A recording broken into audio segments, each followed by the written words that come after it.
Good morning, everyone. It is really nice to see so many of you in person after a long time. Thanks for coming. The High Commissioner obviously needs no introduction, but I'll introduce her anyway.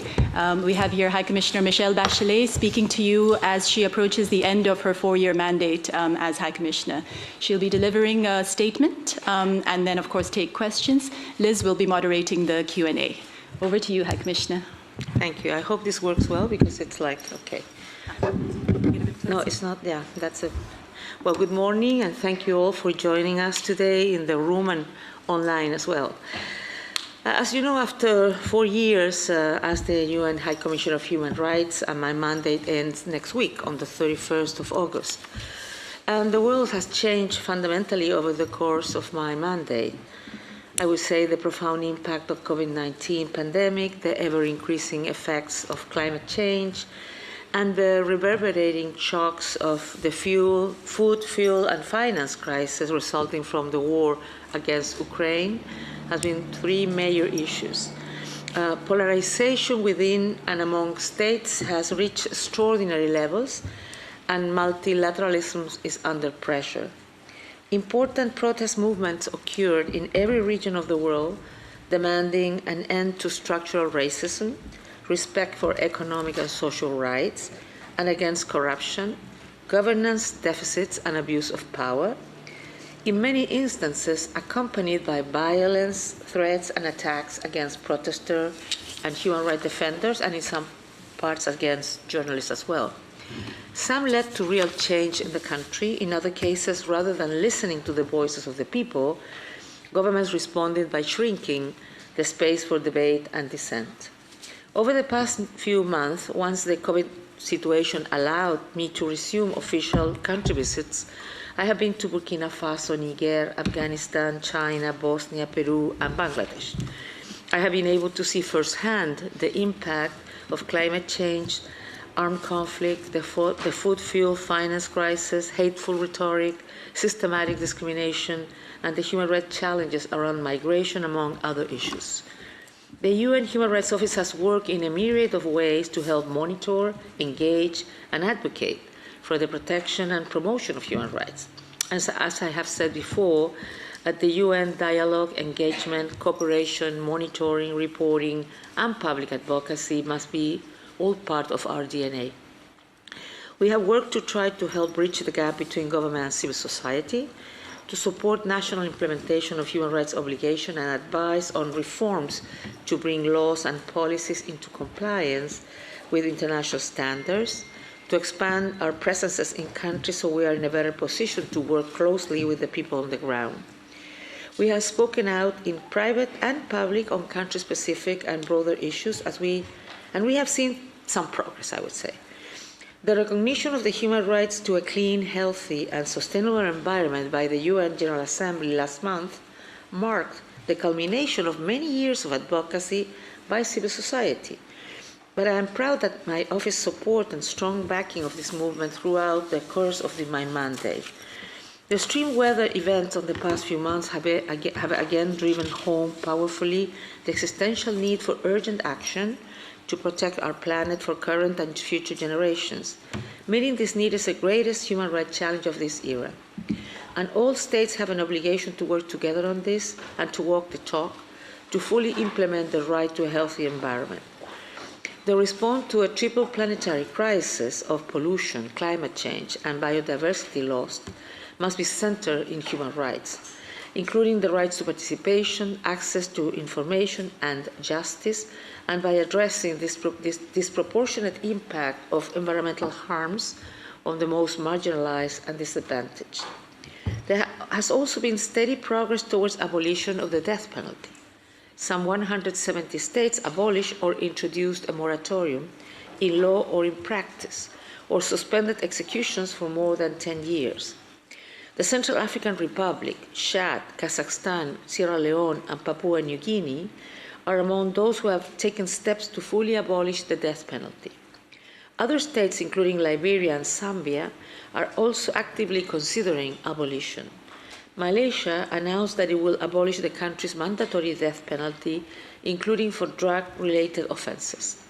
As of today, 90 states have ratified the second optional protocol to the International Covenant on Civil and Political Rights, the key international treaty prohibiting the use of death penalty.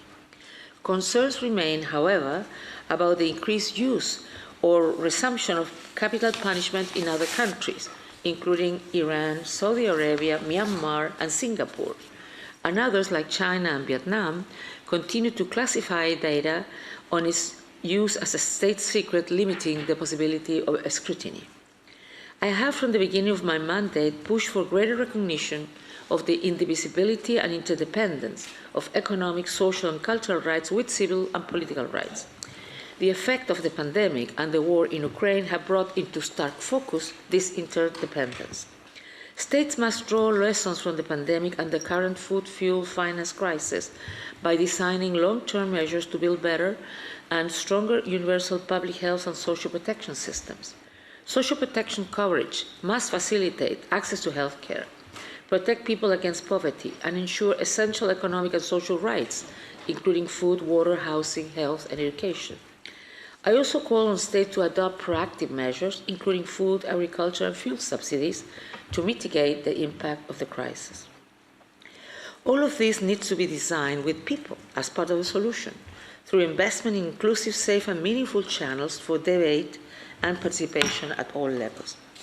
Governing is tough, and you know already that I've been president of my country, Chile, and there are always many pressing demands, challenges, and problems to address. But governing is about prioritizing, and human rights must always be a priority.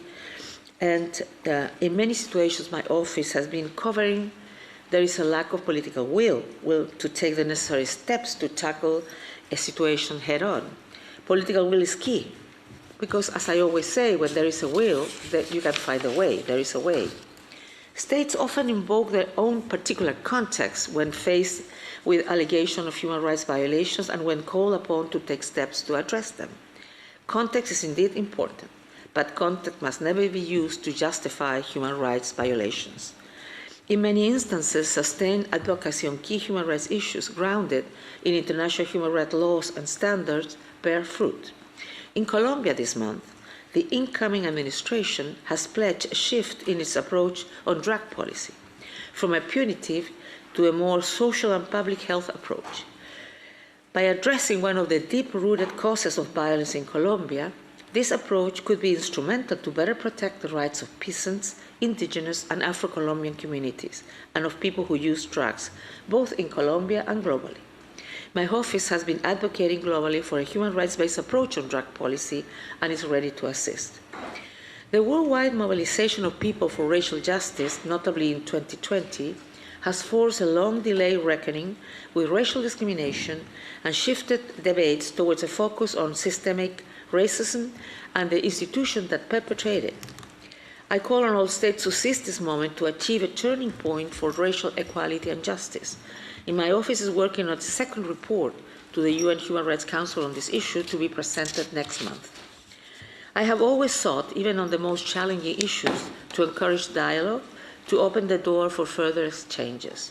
This means listening as well as speaking, keeping our eyes and ears to the context, identifying entry points and roadblocks, and trying to build trust incrementally, even when it seems unlikely.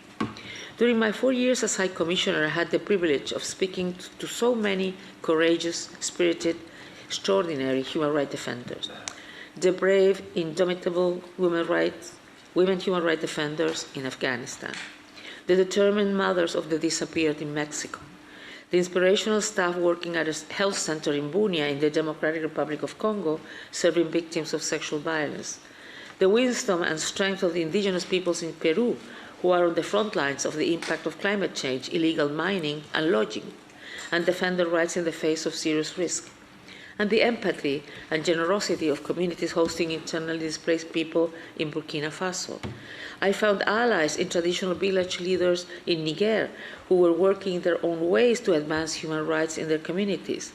I met young people from Malaysia, Sweden, Australia, Costa Rica, and elsewhere whose resourcefulness, creativity, and ambition was palpable. I shared the pain of a father in Venezuela who showed me the sport medals his teenage son had won before he was killed during protests in 2017. And I shared the tears of the mother I met in Srebrenica, who carried hope that 27 years after her son disappeared, she will one day find his remains and lay him to rest next to his father's grave. Last week, I spoke with Rohingya refugees in Cox's Bazar. One teacher I met told me he had earned distinctions in all his classes at school in Myanmar and had dreamed of being a doctor. Instead, he has spent the past 5 years in a refugee camp, having had to flee his country because he is a Rohingya. He said, "I still cry at night sometimes when I remember my dreams," he told me, adding that my Buddhist friends are now doctors in Myanmar. My own experience as a refugee was much more comfortable, with the means to continue my education and with a good standard of living, but the yearning for one's homeland, the desire of so many of the Rohingyas to return home resonated deeply with me. Sadly, the conditions needed for them to be able to return to their homes in a voluntary, dignified, and sustainable way are not there yet. Today marks 5 years since more than 700,000 Rohingya women, children, and men were forced to flee Myanmar for Bangladesh. And Myanmar's human rights catastrophe continues to worsen, with the military, the Tatmadaw, maintaining military operations in Kaya and Kayin in the southeast, Chin State in the northwest, and Sagaing and Magway regions in the Bamar heartland. The use of air power and artillery against villages and residential areas has intensified. Recent spikes in violence in Rakhine State also seem to indicate that the last fairly stable area of the country may not avoid a resurgence of armed conflict. Rohingya communities have frequently been caught between the Tatmadaw and Arakan army fighters or have been targeted directly in operations. Over 40 million need humanitarian assistance. We continue to document gross human rights violations and serious violations of international humanitarian law on a daily basis, including repression against protesters and attacks against civilians that may amount to crimes against humanity and war crimes. And I urge the international community to intensify pressure on the military to stop its campaign of violence against the people of Myanmar, to insist on prompt restoration of civilian rule and accountability for violations committed by security forces. Yesterday marked 6 months since Russia's armed attack. I know that Ravina has already spoken to you on Tuesday about it, but I thought that I needed also to mention some things. 6 unimaginably terrifying months for the people of Ukraine, 6.8 million of whom have had to flee their country. Millions others have been internally displaced. We have documented at least 5,587 civilians killed and 7,890 injured. And as we have already said, of those casualties, nearly 1,000 are children. 6 months on, the fighting continues amid almost unthinkable risks posed to civilians and the environment as hostilities are conducted close to the Zaporizhzhia nuclear power plant. I call on the Russian president to halt armed attack against Ukraine. The Zaporizhzhia plant needs to be immediately demilitarized. Both parties must respect at all times and in all circumstances international human rights law and international humanitarian law. The international community must insist on accountability for the many serious violations documented, some of which may amount to war crimes. I am alarmed by the resumption of hostilities in northern Ethiopia. Civilians have suffered enough, and this will only exacerbate the suffering of civilians already in desperate need. I implore the government of Ethiopia and the Tigray People's Liberation Front to work to de-escalate the situation and immediately cease hostilities. I also urge a renewed focus by the international community on protracted, often forgotten, crises, including the situation in Yemen, Syria, the Sahel, and Haiti. And I urge continued support for the UN Human Rights Office, the UN Human Rights Treaty bodies, and the UN Special Procedure Mechanism, all of which work tirelessly in defense of international human rights law and standards. The journey to defend human rights never ends, and vigilance against rollbacks on rights is vital. I honor all of those who in their own ways are working to defend human rights.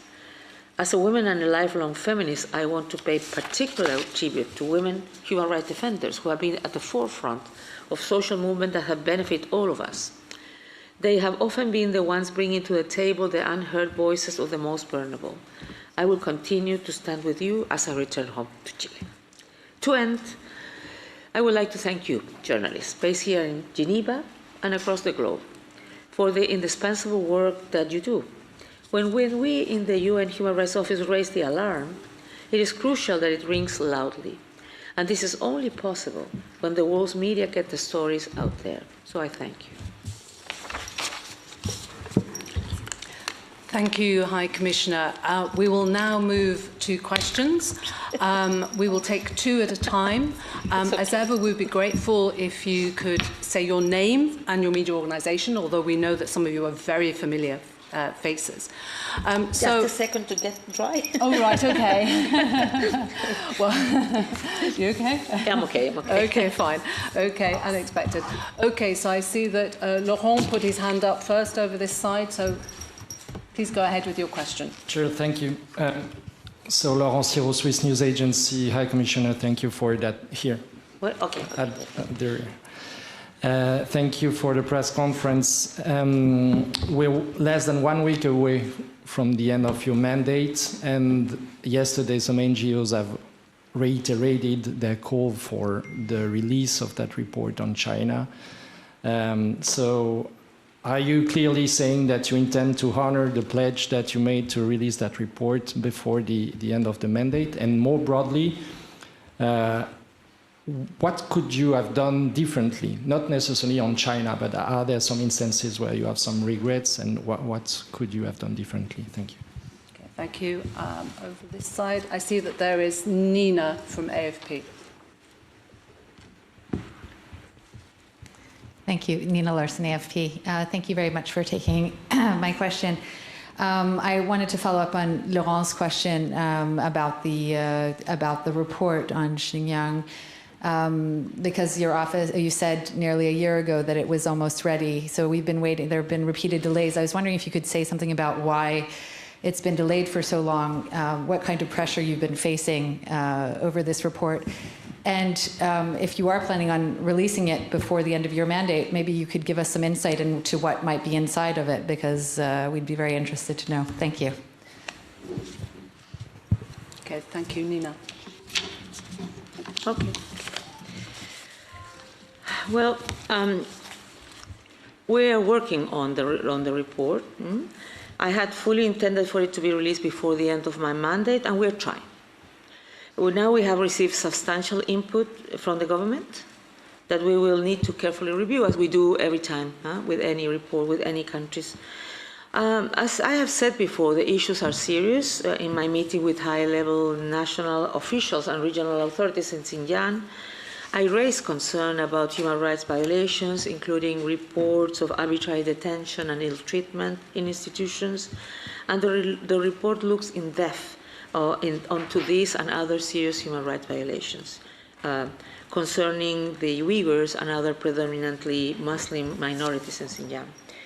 During my as you say, why it has been delayed? As you were aware, in early March we reached an agreement with the government of China for the visit to the country. So this is something I wanted to prioritize, as it was important to visit the country, to engage with senior officials on human rights issues, to be able to convey directly those allegations to them. And following my visit to China, the report continued to be reviewed and finalized, because we need to also look at what we have seen in China, if it has to be certain things to be reflected or not in the report. So I would say that that's the situation. We're trying very hard to do what I promised to.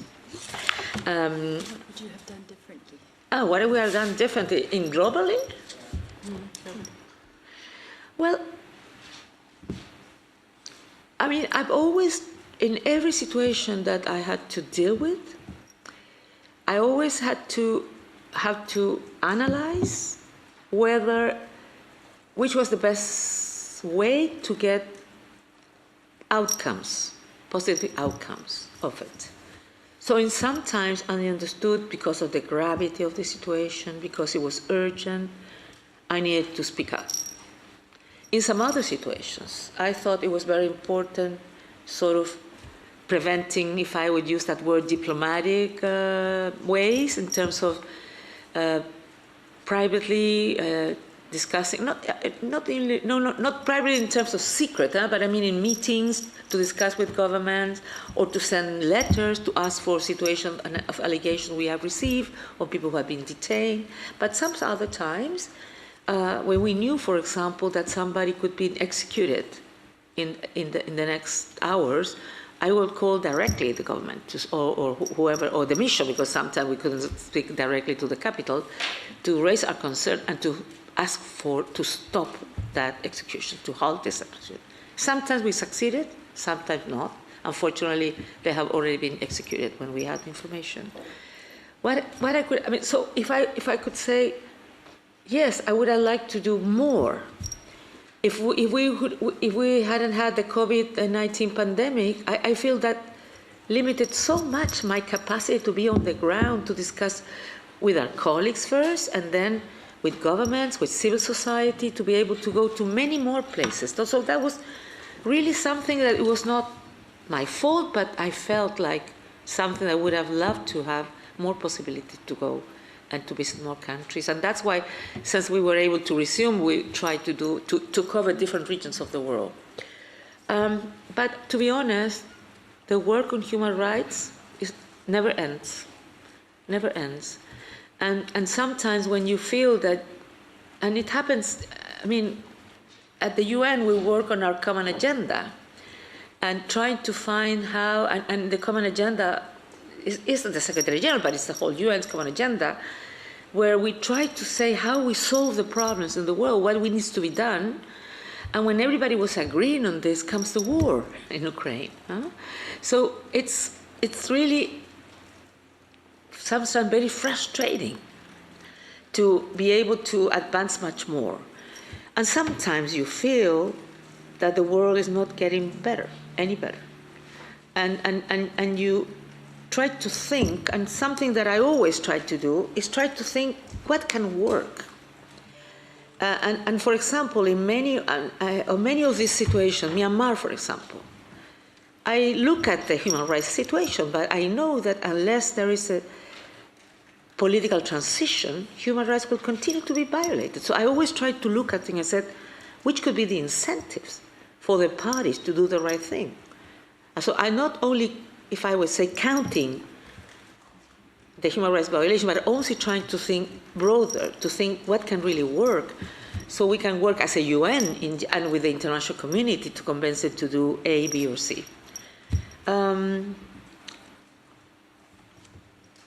Maybe that is not for me to say. There are people who may think that I should do things differently. But you know, one is how it is. Some people love to be in the media every day. Some people work very strongly every day and busy with many things. And I try to be as professional, as serious, and as, if I would say, also as effective as I can.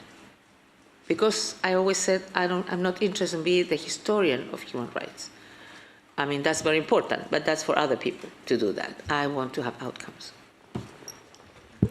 Thank you, High Commissioner. I see that FA have raised their hands. So if we could go first to Isabel, please. Thank you, Francois. Thank you, Isabel Sacco for FA Spanish News Agency. In your last report to the Human Rights Council, you raised a lot of, quite a few progress in Venezuela, is better to say. But since then, your team has lost access to prisons where there are political detainees in Venezuela. And there are other situations that shows like some setbacks. And at the top of it, everybody seems to have forgotten Venezuela because of other crises. So what is the situation you are living there in Venezuela? You concede that the agreement that you signed with the government has been used by the government by the government to wash its face? And what about the need of a political transition still pending in Venezuela? And just in a more personal way, what are your plans and your expectations coming back to, or going back to Chile? What is the way you would like to participate in this historical phase that, or transition period that is going on in your country? Thank you. Thank you, Isabel. I know that some people are also joining us remotely, and I see that Christiana has raised her hand, so maybe we could ask Christiana to pose her question. Thank you.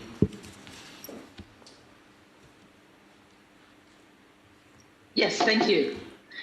Thank you, Ms. Bachelet, for being available to us. And I am continuing on China. Could you characterize for us your exchanges with China on this report? And is there any pressure from the Chinese government to change what you have laid down in your draft, I guess? That's my question. Thank you. Okay, thank you. Okay, Isabel, well, I think that since I visited Venezuela in June 2019, there has been some progress in human rights terms, but of course more remains to be done. For instance, to effectively implement the ongoing reforms and to protect civic space. We still see shrinking civic space there. What we have done, because we felt,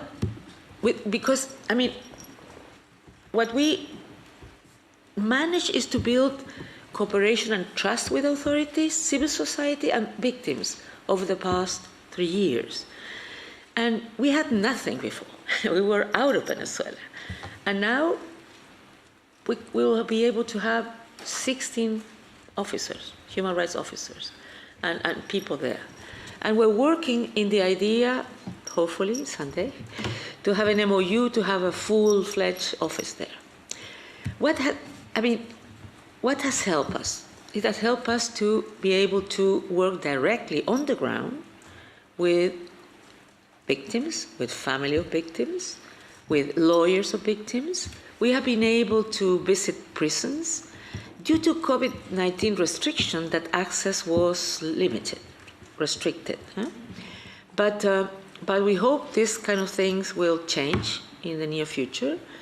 And we have been asking to have access to the audiences in the trials, and we have not yet been able to do that. So we have had some progress made because we have been able also to discuss with the government, to make certain, if I would say, recommendations on jails and other issues. There has been certain capacity building on some issues with other countries of the region in terms of how to prepare UPR and other issues, but there's still a lot of things that remains to be done. And that's why I have the intention that before I leave, to have a new conversation with President Maduro, probably next week, because I want to, I don't want that conversations and promises be forgotten. And I want, as I've always done when I speak to him, to give them a long list of points where we feel much more needs to be addressed. On this last thing that you asked about, about the political transition, I think it's very important that conversations with opposition and the government will continue. So there has been different international partners who have been working on this, and also the Norwegian ones have been trying to push into this conversation. I hope that they are resumed, so there can be some agreements that can imply that the next elections will be done in a transparent, fair way, so everybody can be able to feel that the results really represent what the Venezuelan people wants. So we will continue. We feel that the political dialogue is essential and it should be resumed as soon as possible.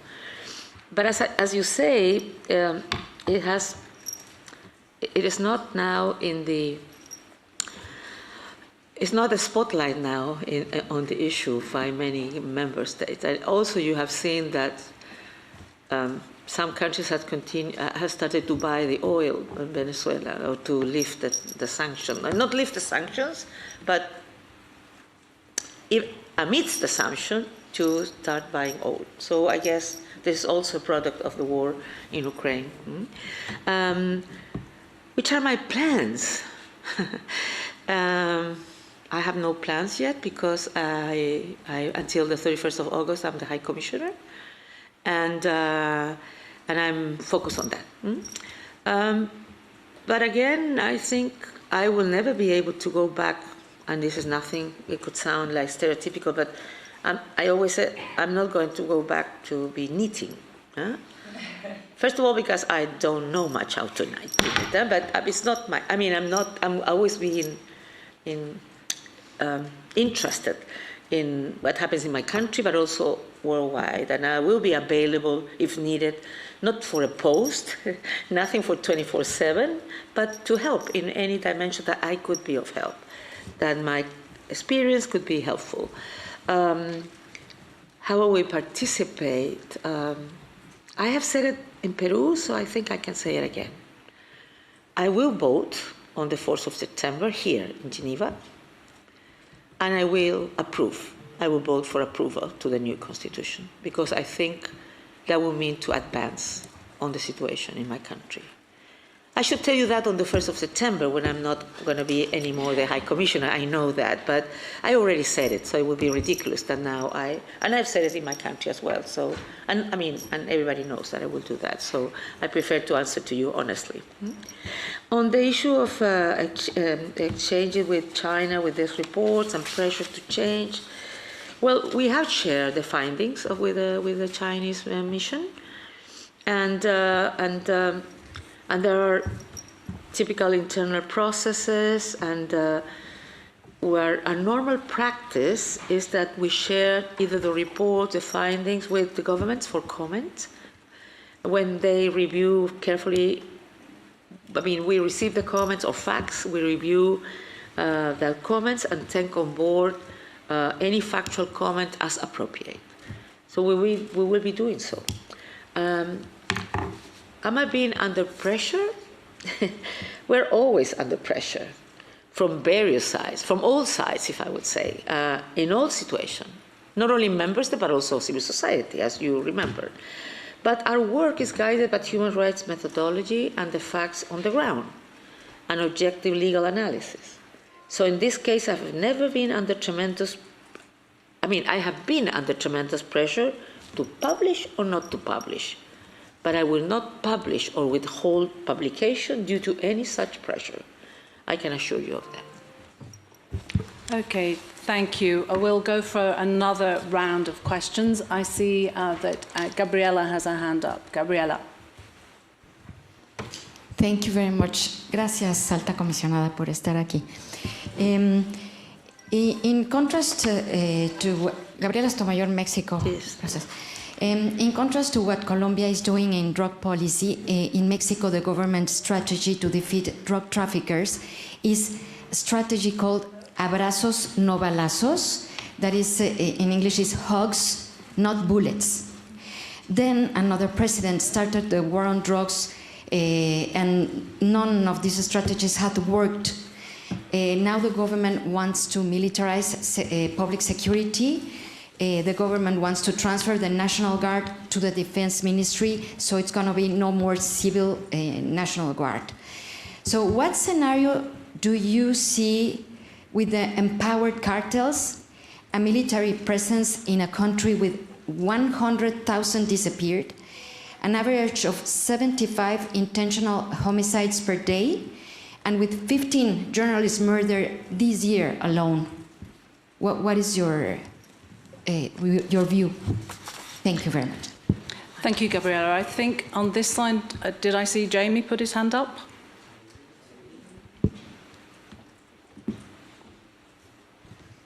Hi, thank you very much. Jamie Keaton, Associated Press. My question is really about how you're going to ensure continuity with your successor.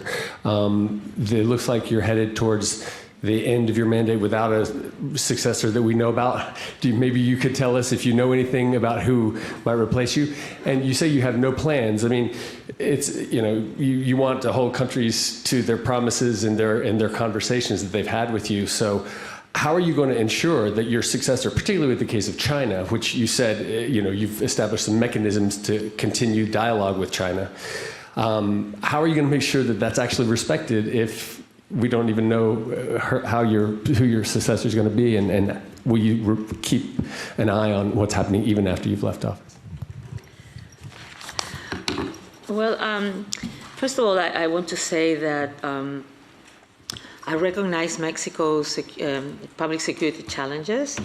I believe that it's really necessary to maintain the constitutionally enshrined civilian nature of the National Guard. The use of armed forces in public security tasks should be exceptional. Use at the last resort and of a temporary nature and be supervised by independent civilian bodies. That's my conviction, if I may say.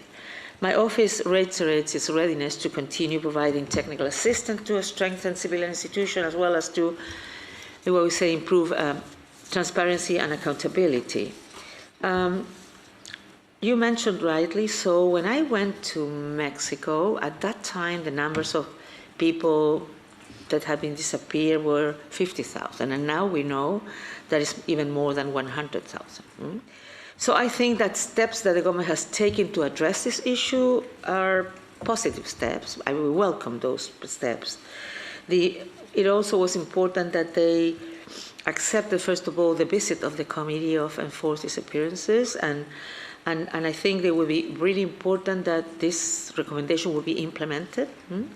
And also the adoption of the tools foreseen in the general law on disappearances are priorities to advance investigations and to search for disappearance people. I particularly recognize the contribution of victims of this. When I went there, one of the difficulties that they had is that they didn't have enough forensic capacity to be able to recognize of all those.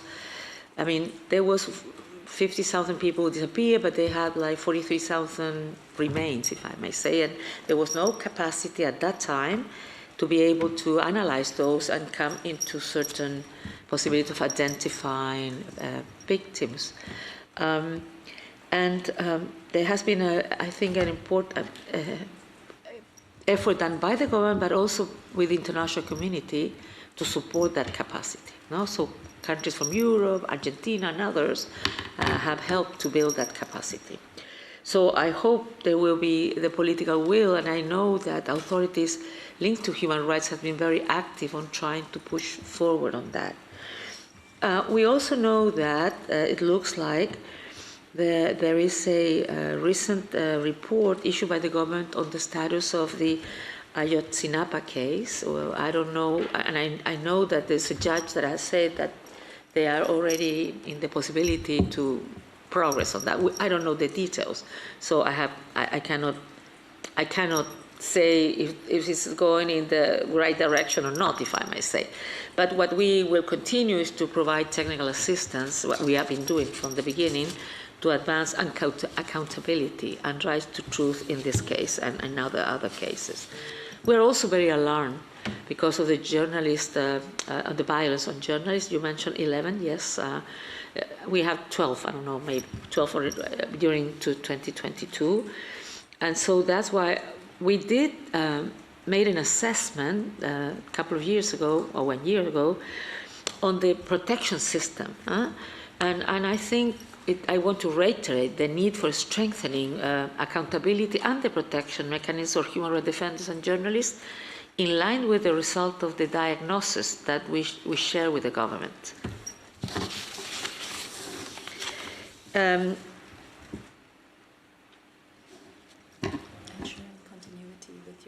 Yeah.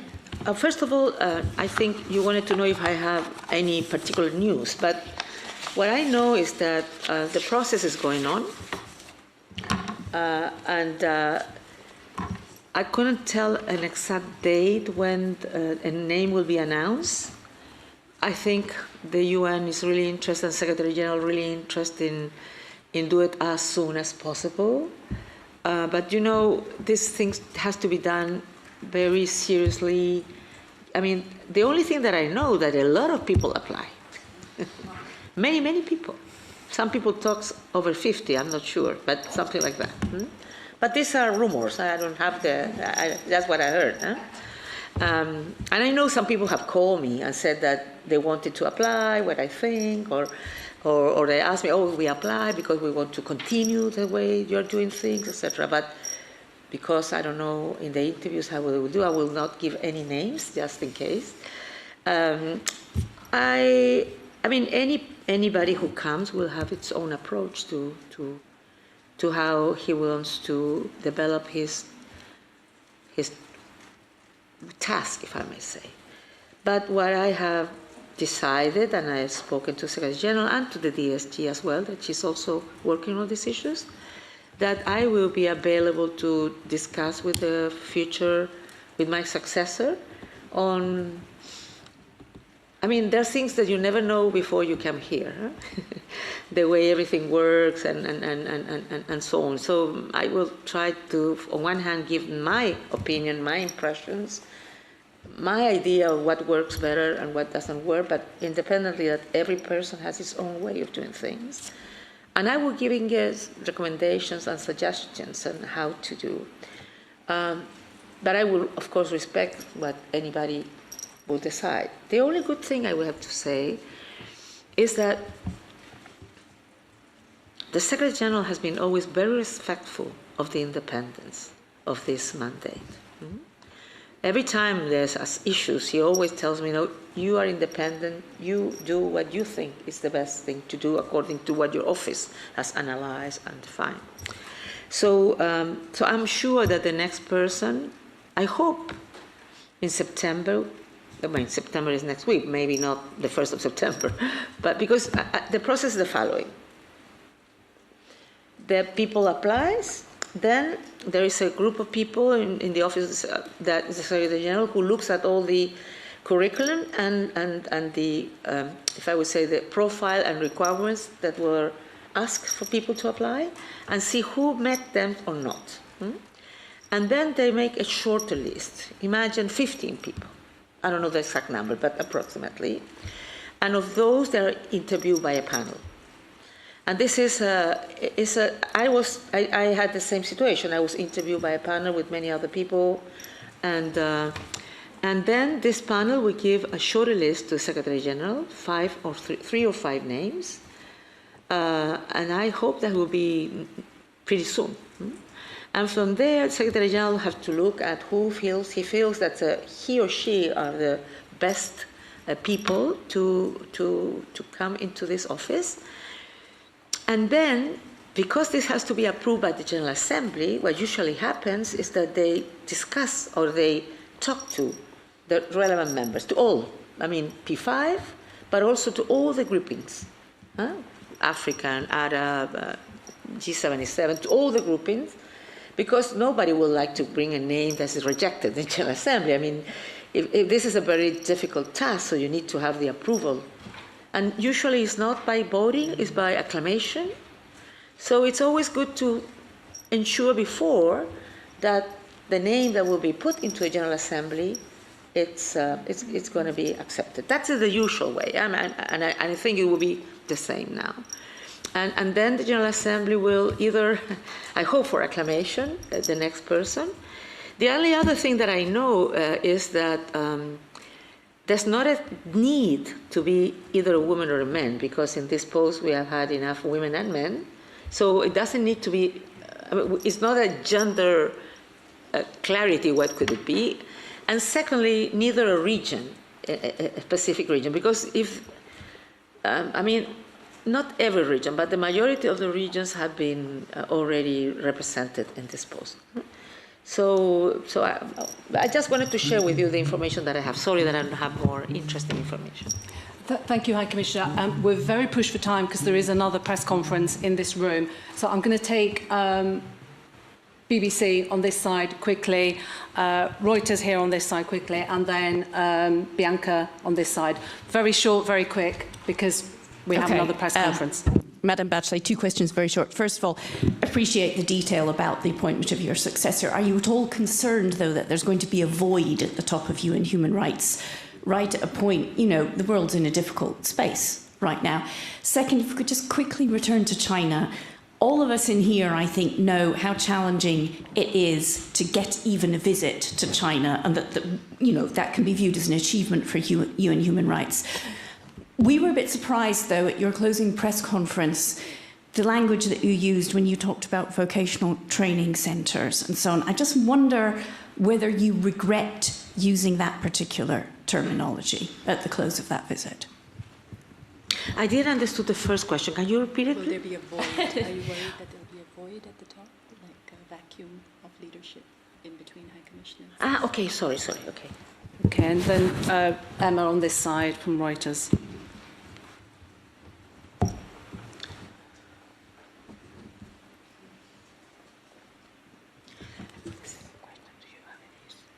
Madam High Commissioner, I know you've met with a lot of human rights defenders and victims during the past 4 years, but some of those from China, Uyghurs in particular, feel personally let down.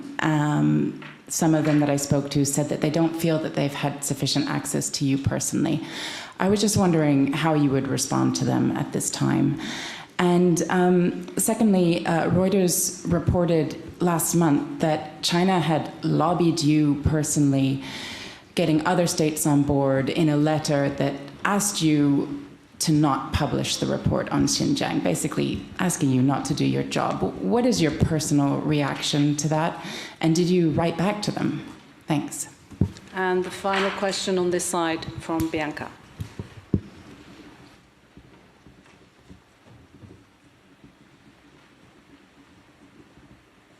Bonsoir.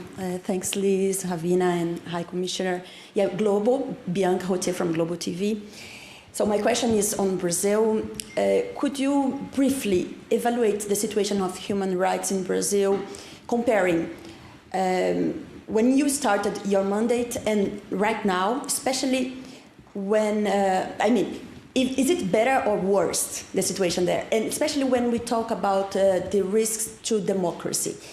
We have seen President Bolsonaro attacking institutions. This week, for example, during an interview to Globo, he said that he will respect the results of election if it's clean and transparent, but we all know that the election in Brazil is clear and transparent, so it doesn't seem a very clear message.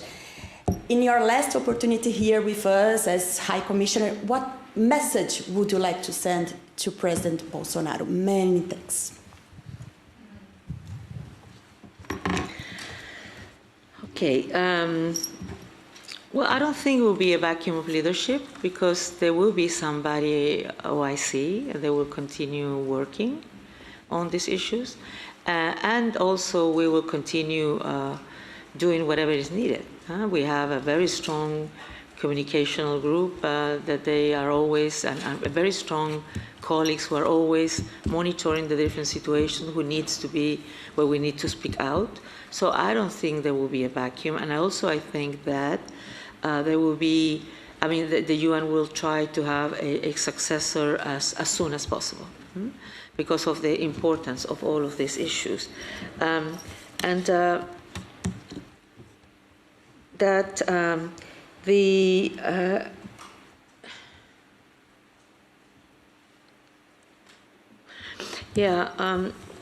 would say that I do not endorse the language used, I just cited it. So our report will have more detailed analysis on all of this. On the issue of the NGOs, the truth is that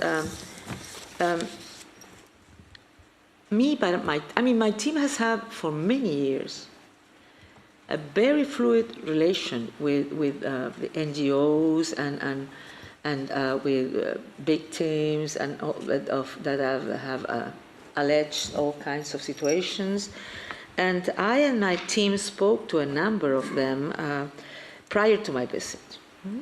I had meetings with 2 different groups of people, with NGOs, but also with victims and family of victims directly, to have what they wanted to convey to me that I would know before I visit there. And their voices and advocacy are important. I really believe so. And as I said, we already said it, we mentioned that there has been serious situation on the so-called BETC system, and including concerns, we raised it with the authorities, including concerns about arbitrary detentions and ill treatment, as I mentioned already. Well, you ask, I did receive a letter, yes, with a number of states, and that's why I said that I have been receiving pressures from countries who want to publish and not to publish. You cannot imagine the numbers of letters, meetings, asking for the publication. Huge numbers. More than 1 year ago, every day, every time a meeting is asked, I know that this issue will come. Dinners, whatever. And then I received, of course, a letter or a number of countries, 40 or something, I don't remember the number, asking for the non-publication. But I already said, I mean, this is not the way we react to it. It's not pressures the way we define things. It will be on on what our standard procedures are and our methodologies are. So it's that the way we do things. On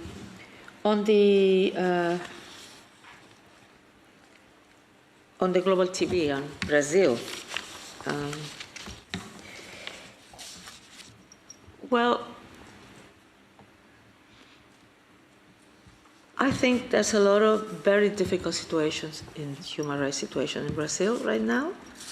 But not only now, I mean, it has been, I would say, I'm really concerned by reports of increased political violence, continued structural racism, and shrinking civic space in Brazil.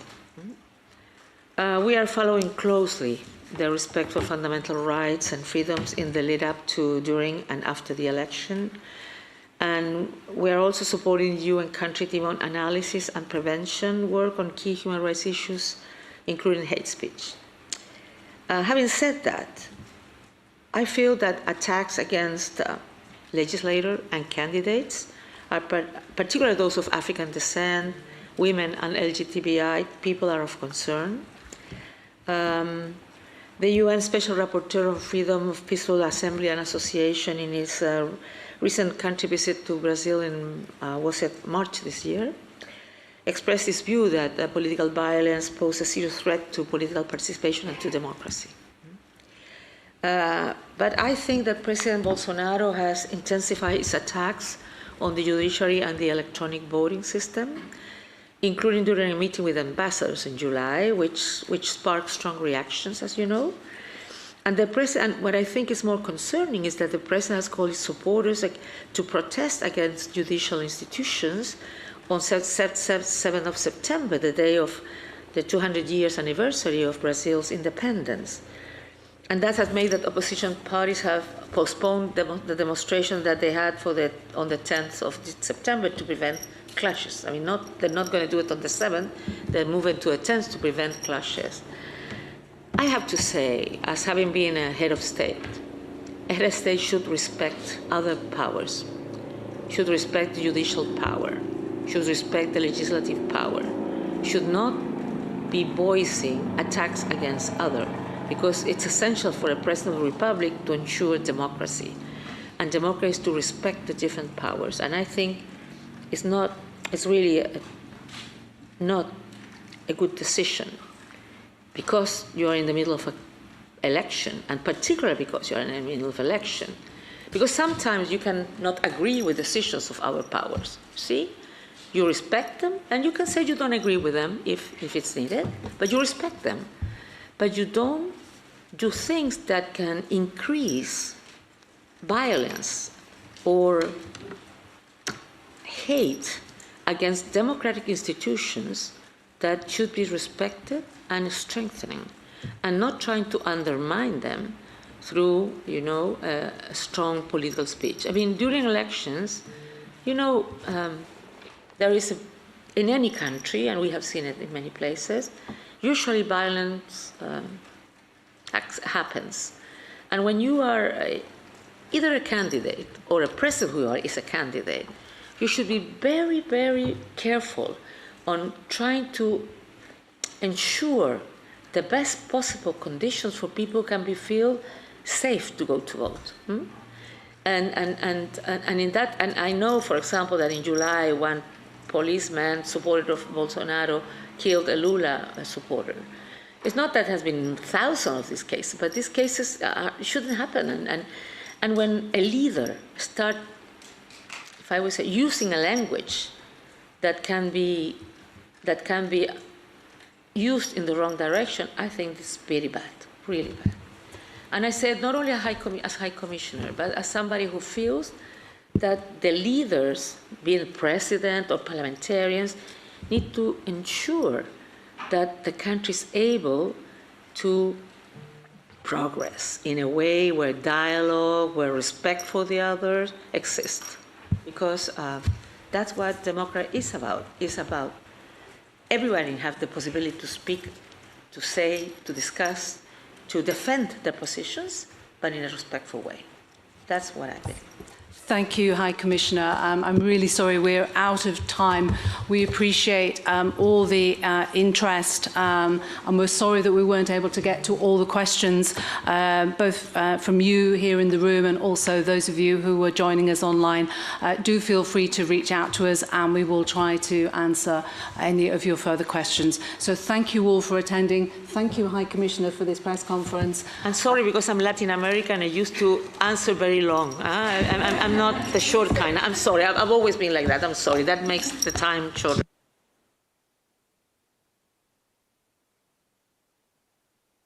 Recording stopped.